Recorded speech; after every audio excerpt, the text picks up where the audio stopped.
Beneath the gentle hum of our modern world, a deeper reality patiently waits to be known. The universe we perceive, the one painted in starlight and sculpted from nebulae, is a grand illusion. It is a mere 5% of the cosmic inventory. The rest, a staggering 95%, is an invisible empire of dark matter and dark energy. We are living within the borders of a ghost kingdom, unaware of the true substance of our own existence. For nearly a century, humanity has been chasing this phantom. We have built colossal detectors deep underground, launched sophisticated telescopes into the void of space, and collided particles at nearly the speed of light. Yet, the universe's most profound secret remains locked away. The primary component of cosmic matter has eluded us, a silent gravitational ghost that shapes galaxies but refuses to show its face. Now, in the quiet, supercooled laboratories of Japan, a radical new hunt has begun.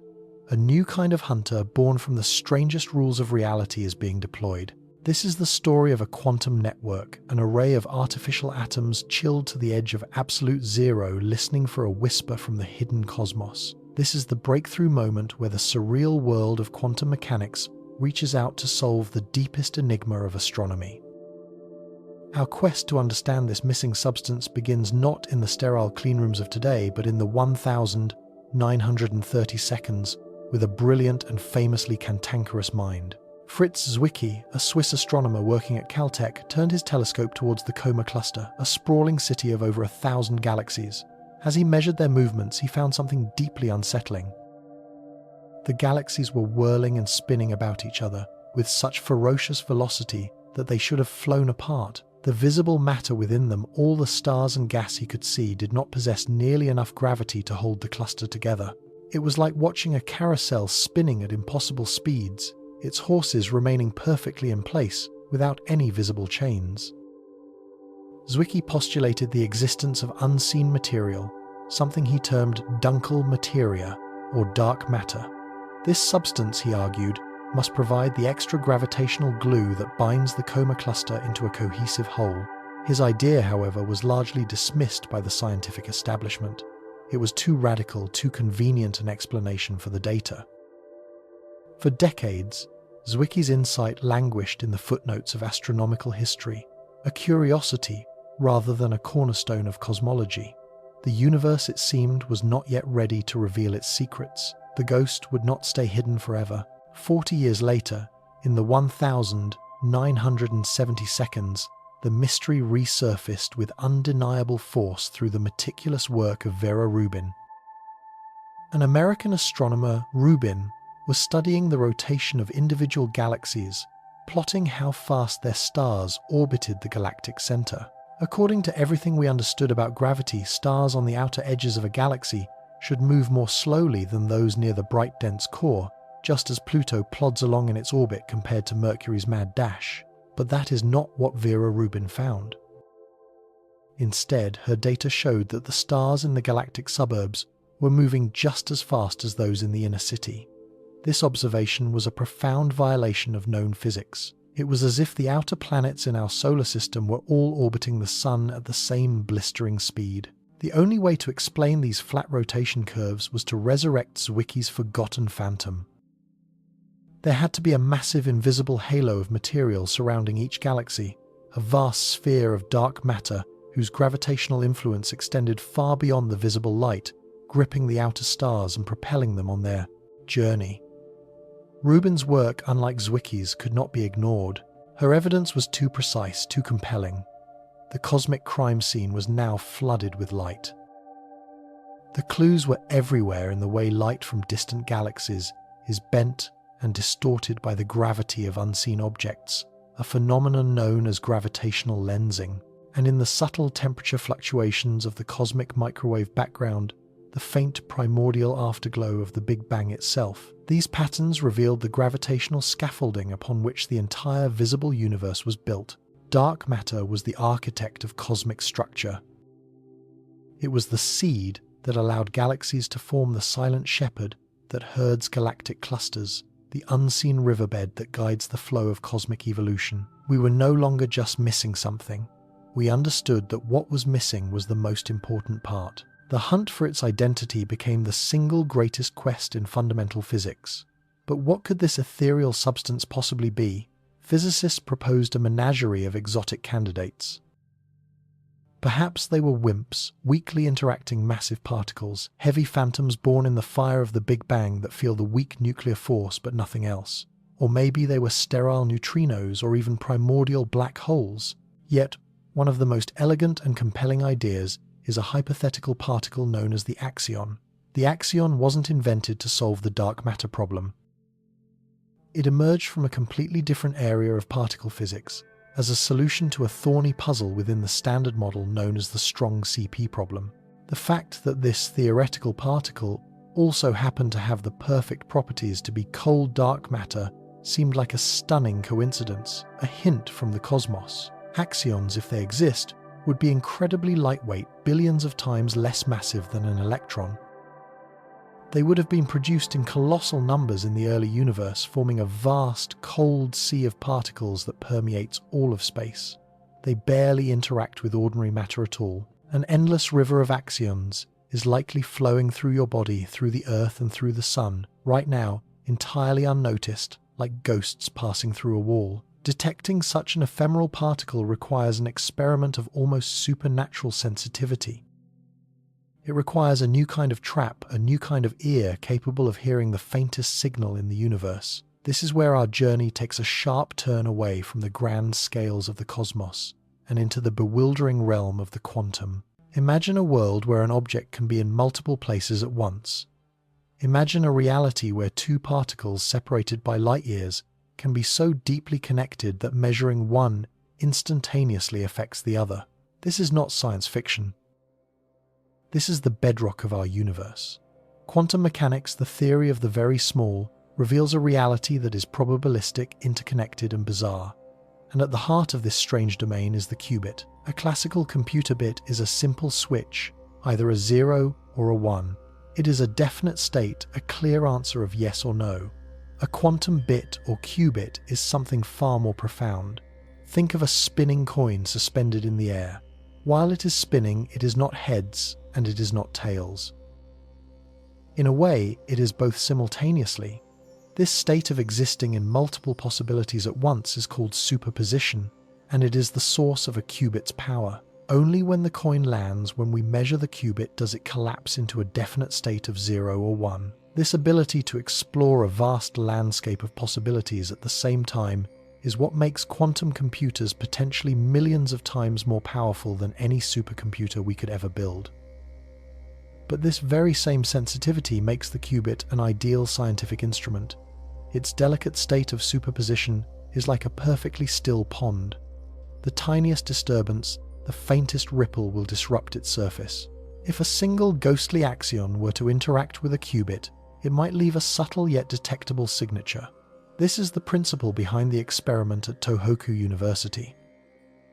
They have built some of the most pristine qubits ever conceived, not from spinning coins but from the strange physics of superconductivity. To understand their apparatus, we must descend into a world of near absolute cold, a realm just fractions of a degree above the coldest temperature possible in the universe. Superconductivity is a magical quantum phenomenon. When certain materials are cooled to extremely low temperatures, their electrical resistance vanishes completely. It is as if the electrons, which normally jostle and bump their way through a metal wire, like a crowd in a hallway, suddenly learn to dance in perfect unison. They form what are known as Cooper pairs, and these pairs glide effortlessly through the material, a frictionless supercurrent that loses no energy. Imagine a highway with zero friction. A car could be given a single push, and it would coast forever. In a superconductor, an electrical current once started could theoretically flow for the age of the universe. This perfect flow allows for the creation of electrical circuits that are almost entirely free from the random electrical noise that plagues conventional electronics. These superconducting circuits can be engineered to behave like artificial atoms with distinct energy levels. These are the qubits.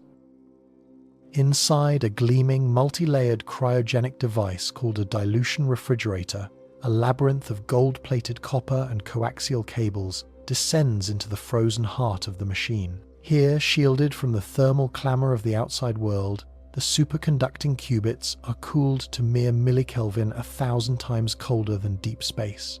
At these temperatures, the quantum world asserts its dominance. The qubit is placed into its fragile state of superposition. It is now a perfect, silent, listening post. The theory is as elegant as it is ambitious.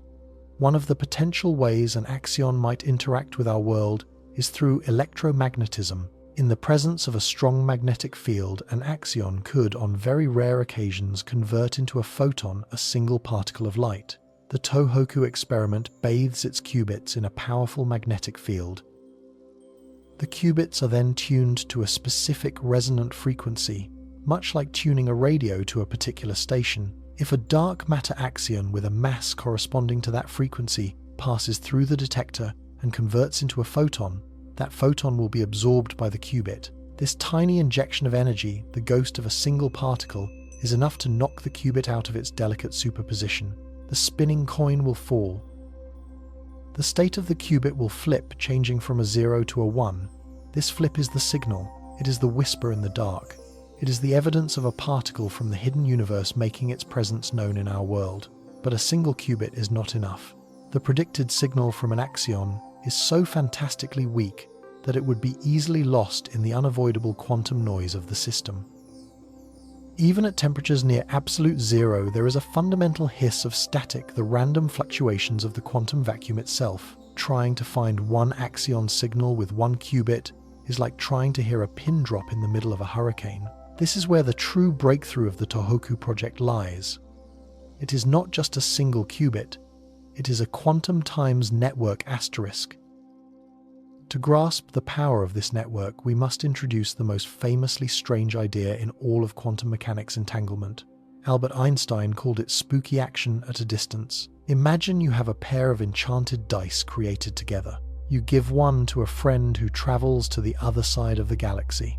You keep the other here on Earth. The moment you roll your die and it lands on a 4, you know with absolute certainty and faster than the speed of light that your friend's die has also landed on a 4. There is no signal sent between them. They are a single interconnected system regardless of the distance that separates them. Their fates are intertwined. This is entanglement. The scientists at Tohoku have not just built one pristine qubit, they have linked multiple qubits together into an entangled array. This network of superconducting atoms acts as a single cohesive sensor. They are not just individual listening posts, they form a quantum sensorium, a collective consciousness. When an axion signal passes through this grid, it doesn't just interact with one qubit, it interacts with the entire entangled system. The effect is amplified. The signal is no longer a single pin drop, but a coordinated chime rung across the entire network simultaneously.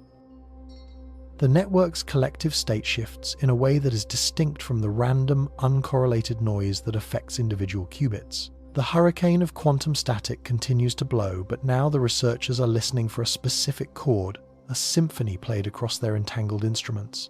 This coherent amplification is the key. It allows them to filter out the noise with unprecedented efficiency, dramatically increasing their sensitivity and the speed of their search.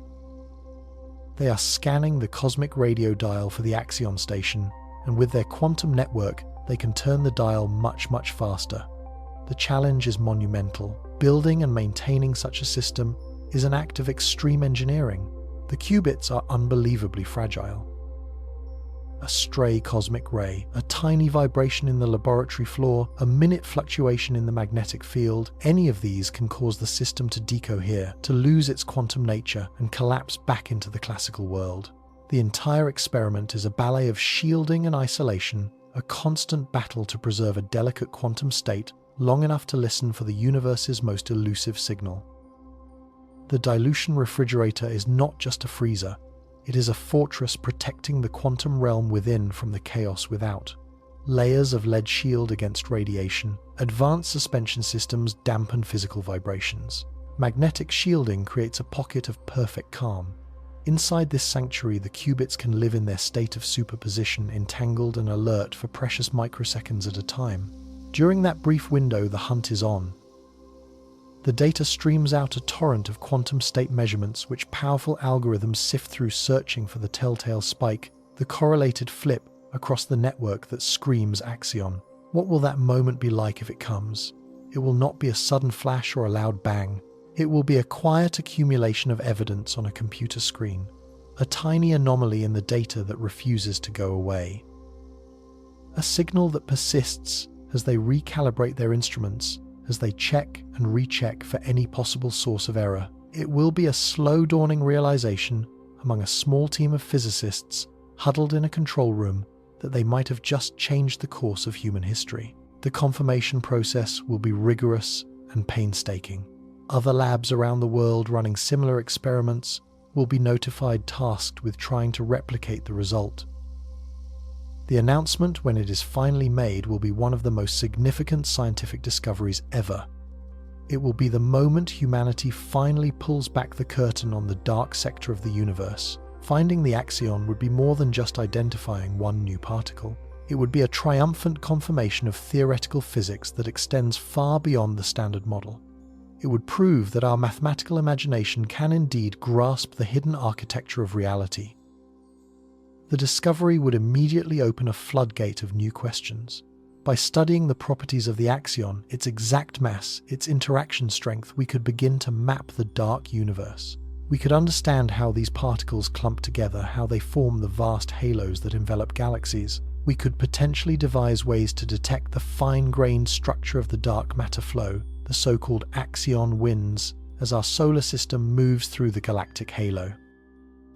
The discovery might even provide clues about the other, even more mysterious component of the cosmos, dark energy. Perhaps the dark sector is richer and more complex than we ever imagined, with its own forces and families of particles. Finding the first one is the key that unlocks that hidden world. Our entire conception of the cosmos would be remade. The astronomical maps of the future will not just show stars and nebulae. They will depict the vast, swirling currents of the dark matter sea, the invisible structures that dictate the fate of the universe. Furthermore, the technology being pioneered at Tohoku has implications that stretch far beyond the hunt for dark matter. This ultra-sensitive, entangled network of qubits is a prototype for a new generation of quantum sensors. Similar devices could be used to detect the faint ripples in space-time known as gravitational waves with far greater precision. They could be used in medicine to create brain imaging technologies that can map neural activity at the level of a single neuron. They could form the backbone of a future quantum internet, a communication network secured by the fundamental laws of physics. In their quest to solve a cosmic mystery, these researchers are forging the tools of the 21st century. The delicate quantum state they fight to protect is not just a scientific curiosity. It is a resource, a new frontier of technological capability. Our journey has taken us from the perplexing dance of distant galaxies to the ghostly waltz of particles in the quantum foam. It is a story that encapsulates the very essence of the human spirit, to stare into the vast, intimidating darkness and not be afraid, but to be filled with an insatiable curiosity.